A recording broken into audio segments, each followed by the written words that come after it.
Troy Taruks. Good morning po. Bagong umaga na naman at syempre balik na naman tayo sa ating dati nating gawain, pero bago ang lahat ay huwag nating kalilimutang magdasal at magpasalamat sa ating mahal na Panginoon na tayo'y gabayan at i-bless sa araw-araw na ating gagawin. Lord, thank you po at lagi mo kaming binabantayan at tinutulungan para pag-aanin ang aming loob at isipan para kami ay makapag-isip ng tama sa aming gagawin. Thank you, Lord. Ramdam po namin ang inyong pagmamahal at sana ay lagi kayong nandyan. Maraming salamat po, Lord. Pre, mga ka-Troy Taruks, kung nakikita nyo yung building na yan sa harapan ko, ay yan ang aming pamilihan ng bayan ng Agoo. At ito ang Agoo Hypermarket. Welcome! At mamaya ay ipapasyal ko kayo dun sa loob para makita nyo kung gaano kaluwag ang aming palengke at makikita nyo na rin kung ano ang nasa loob nito para pag nakapunta kayo dito ay alam nyo na kung saan kayo pupunta, kung mayroon kayong bibilhin. Ito yung harapan ng aming palengke. May mga tricycle na rin dyan na nakaparada na pwede ninyong sakyan at arkelahin kung saan kayo pupunta. Kung pupunta kayo ng beach, doon sa may Eco Park, pwede kayong kumuha ng tricycle dyan para arkelahin ninyo.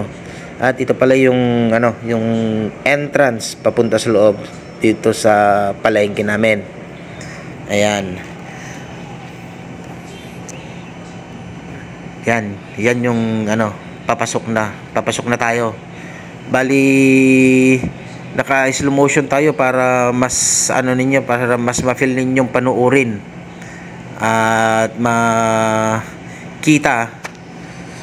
ng ng matagalan yung papasukan ninyo at saka yung pupuntahan ninyo. Dito nga pala pagpasok nyo dito, mayroon na kayong makikita diyan na nagbebenta ng mga ng mga accessories. Meron na rin dyan yung mga butika dito sa baba na yan, sa may corner na yan, butika. Ayan, yung nagtitinda ng dyan, yung may walis dyan, may butika dyan. Tapos dito sa kabila naman, kung naghahanap kayo ng mga tools, yung mga gamit bahay, ganun, yung pangpatay ng mga ipis, meron dyan nyo na makikita yan. At dito sa hagdan na to ay papunta yan dun sa may karnihan, manukan, karnihan at saka isda. Pag-akyat nyo doon, mamaya makikita nyo yan. Papasok tayo doon mamaya. Ayan, papunta tayo dun sa likod naman. Dito naman sa likod, pagpasok mo pa lang yan ay mayroon na kayong makikitang grocery dun sa right side. Dito naman sa left side ay nandyan yung nagtitinda ng bigas at saka tinapay. Yan, meron na rin nagtitinda ng mga loaf bread dyan, mga tinapay. At dito meron na rin dyan yung yung donut. Dito sa right side may nagtitinda ng mga bigas dyan. At dito naman sa left side, dyan yung makikita yung nagtitinda ng mga kakanin. Yung sinasabi nilang rice cake, nandyan na yung titinda ng mga mais, mani. At kung ano pa na yung finger foods. Ayan. Yan, dyan sila nakapwesto. Kaya madali nyo lang hanapin yan kung yung mga ang gusto nyo bilhin, mga kakanin, hindi nyo makikita, nandiyan lahat. Meron na rin nagtitinda ng mga prito-pritong mga manok doon. At dito naman sa side na to, yung may bakal na yan, ay yan yung charcoal area. Diyan kayo makakabili ng mga nyog na pwede nyong ipagiling doon. Dadaanan natin yan mamaya. Dito muna tayo sa may kakanin area. Yan, at balik muna tayo para puntahan na natin yung taas ng ating palengke. Yan yung mga sinasabi ko kaninang nagtitinda ng mga bigas. Yan, kung bigas ang bibilhin nyo, dyan lang, dumaan lang kayo doon sa baba, nandyan na lahat, makikita nyo na. Dito naman sa taas, dito tayo sa kabila dadaan.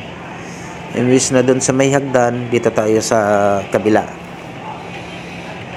Yan, papunta yan ng ano, papunta yan ng, oh yan, kung nakikita nyo yan, yan yung taas nitong palengke namin.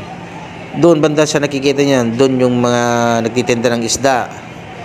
Yan, opisina naman namin yung nakikita nyo yan, yung natakpan ng ano, ng violet na parang kumot.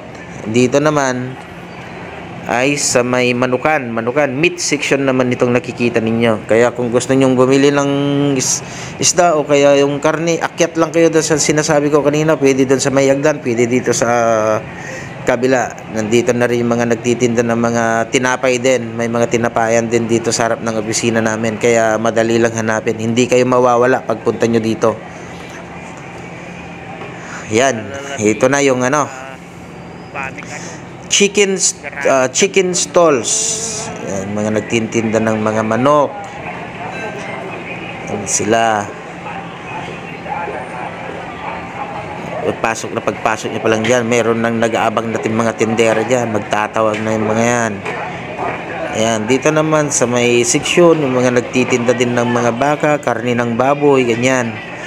At papunta dun. Ayan, mahaba din to eh. Kaya hanggang dito na lang muna tayo para naman mapasyalan pa natin yung ibang ano, mga ibang stalls dito.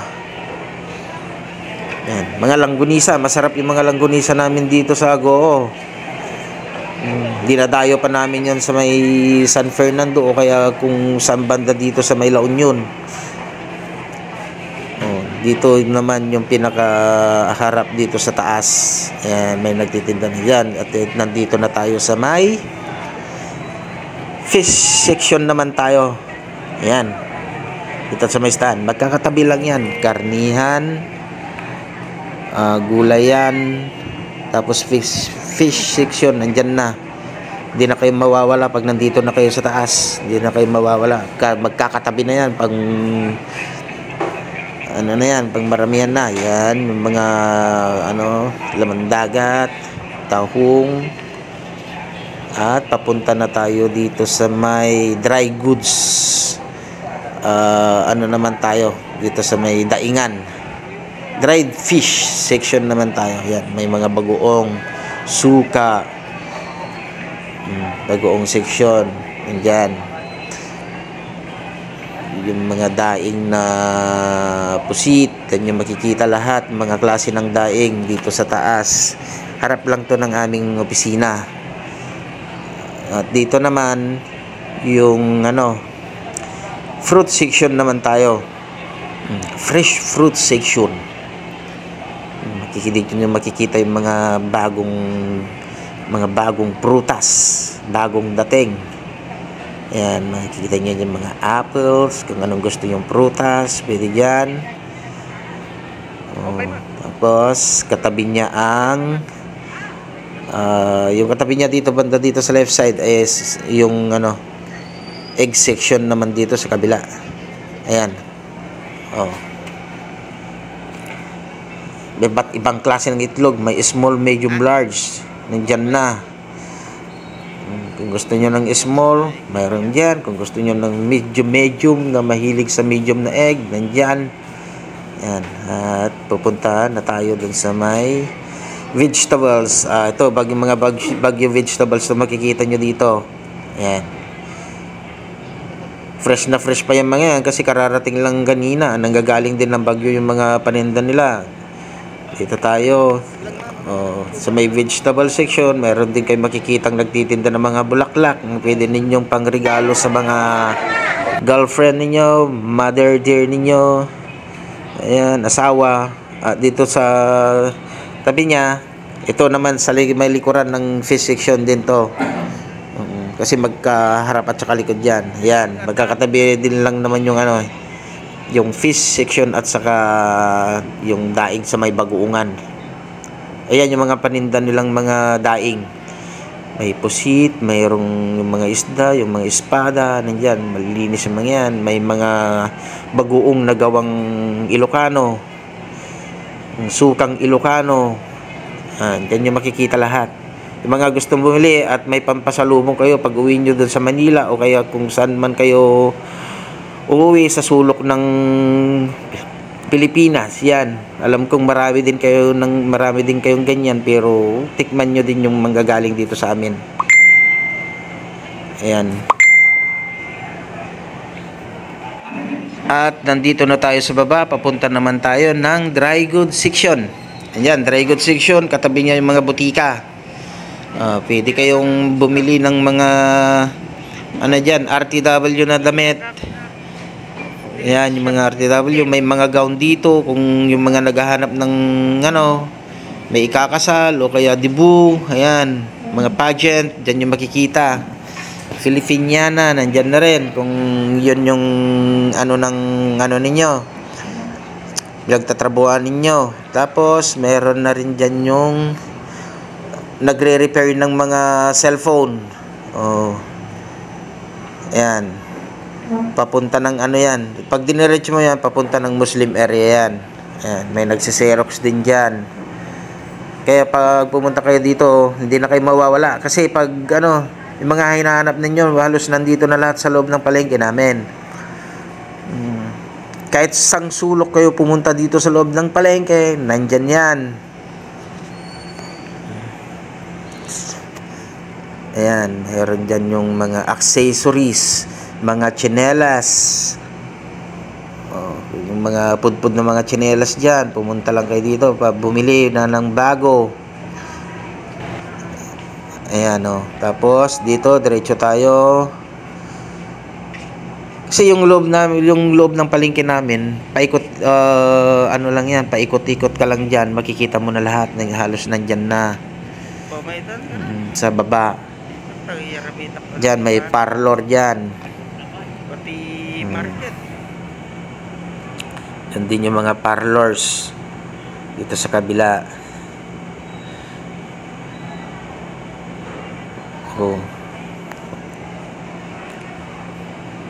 Ayan. At papalabas na tayo. Pumunta na tayo dun sa harap. Dito naman sa harap nito ay may mga nagtitinda ng mga groceries din dito. May mga paninda sa mga store natin. O para hindi na kayo mapagod pumunta dun sa loob. Mayroon na dito sa may bungad. Ayan. Ayun, yung mga nakaparadang tricycle. Kapag gusto nyong, pag wala kayong masasakyan, pwede kayong mag-arkila dyan. Ng tricycle na pwede nyong sakyan kung saan kayo pupunta. Papunta na tayo dun sa, dun sa may entrance.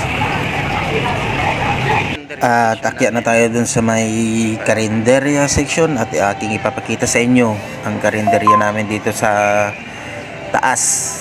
Yan, nandyan na rin yung mga nagtitinda ng mga burgers, ng mga french fries, mga pang merienda. Tapos ito yung karinderya section namin. Mayroon na rin mga mesa dyan na pwede ninyong pagkainan.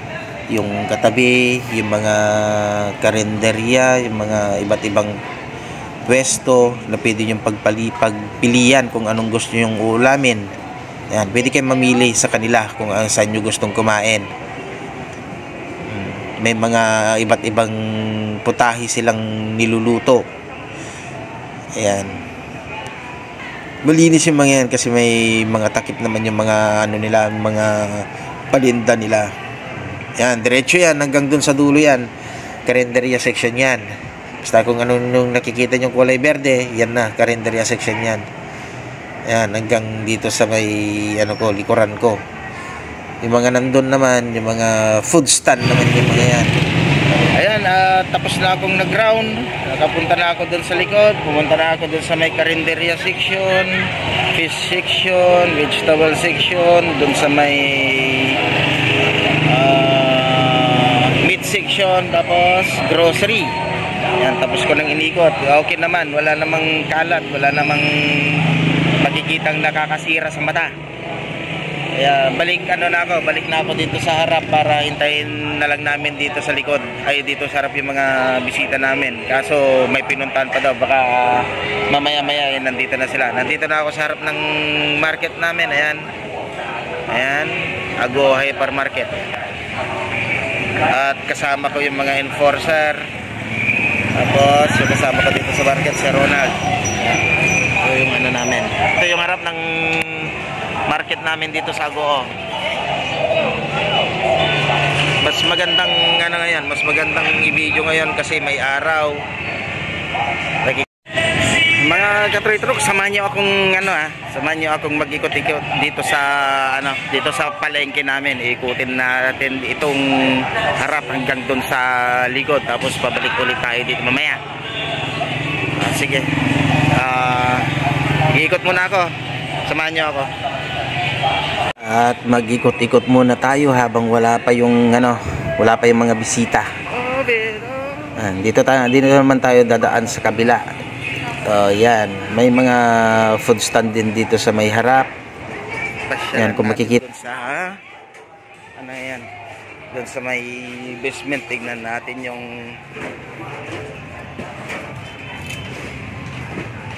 gaano kaayos yung paradahan namin doon sa basement. Nga pala yung ito yung botlita.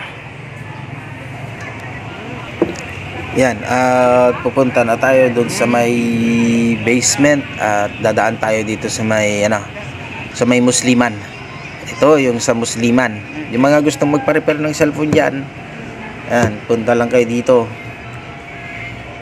Ito ang daanan. Yan, mga Muslim lahat yung mga nandito, mga repair cellphone. Ayan, hanggang sa dulo yan. Hanggang sa dulo yan, mayroong mga nagre-repair ng mga cellphone dyan ng mga Muslim. At tayo bababa na. Dito papuntang basement. At ito nga pala yung parking area namin dito sa palengke. Dito nga pala sa parking area ay nandito na yung yung NBI. Kung gusto niyo kumuha ng NBI clearance nyo, dito lang kayo sa may parking area, dito sa may basement, dito sa palengke. Ito yung yan, ito yung namin, ito yung parking area namin dito. Maluwag din to, bali naglalaman to ng mga siguro 50 ang sasakyan. Siyempre nandito yung mga mga kasama naming employee para magbigay ng mga stub. Tapos pag nabigyan ng stub, paglabas nila mamaya doon sa may booth, doon nila bibigay yung stub, tapos bibigyan sila ng ticket doon sa may labas. Ayan, at lalabas tayo para ipakita ko yung booth na pagbibigyan nila ng ticket. Yan, kagaya niyan, o yung tricycle. Yan, binigay muna yung para matikitan. Yan. At dito yung ticketing. Dito sila naniningil ng ticket. Yan. At ito yung likuran ng palengke. Yan. Dito sa may likuran, may nandito na yung mga nagtitinda ng mga pritong manok. May mga din dito, may mga pwesto-pwesto din na na maliliit para sa para sa mga pritong manok lang. Yan, ito yung likuran ng palengke namin. At pupunta tayo doon sa sa entrance din dito sa may likod. Yan yung pinakita ko sa inyo kanina na nagtitinda ng mga puto. Doon naman sa may hagdan dyan. At yan, naipakita ko na sa inyo tong likuran ng palengke, at tayo'y pupunta na doon sa harap, at baka biglang dumating na yung mga hinihintay naming mga bisita. Ayan, yung mga gusto bumili ng alamang. Ito na yung sa gitna, yung pinakita ko sa inyo kanina, yung dinaanan natin kanina. Dumadami na rin yung mga taong namamalengke. Ayan. Mga RTW, mga damit. At nandito rin pala yung mga sanitary.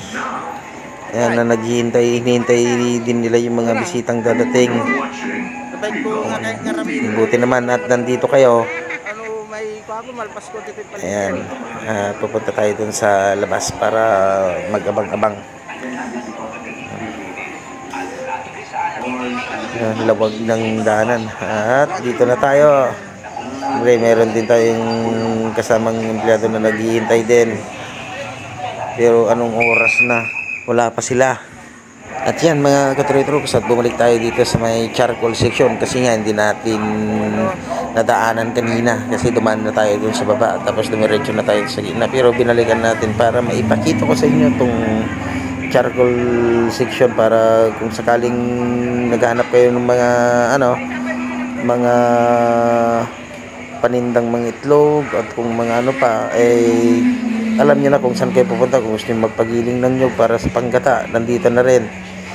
Ayan, mga asukal, yung mga minatamis na sinakob na sinasabi nila. Ayan. Tapos, kung gusto mag-CR, doon, katabi na rin niya yung CR. At tayo'y papasok ulit dito sa loob, yung dinaanan natin kaninang nagre-repair ng mga cellphone, repair shop ng mga cellphone, mga nagtatahi dito sa may, ito nga pala yung sa may phase 3. Oo, doon ito yung sa taas nung yung parking area. Nandito yung mga nagtatahi ng mga damit. Kung gusto yung magpatahi ng mga damit, uniform, maluluwag na pantalon, botones, yung zipper, ito, punta lang kayo dito. At meron din dito yung dentista na si Ate Ruby Larroco. Dito yung niya. Yan, may wagwagan tayo dito sa taas. Wagwagan. Yan, kung gusto niyo bumili ng mga branded na damit, dito lang kayo sa taas din. Meron din mga nagtitinda dito ng mga mga sabon, pabango. Yan. Yan, mga yung mga nagtatahi ng mga damit yung mga nandito. Kung tingnan nyo naman, ang gaganda ng mga empleyado ni Mami. Ang ganda ng ngiti ni Mami, ngiting pang mayaman. Yan. Mga katroy-troks, hanggang dito na lang muna at hanggang sa susunod na vlog natin ulit. At huwag niyong kalilimutang subscribe ako sa YouTube channel ko. At kailangan ko na mag-shut up pansamantala. Hanggang sa muli.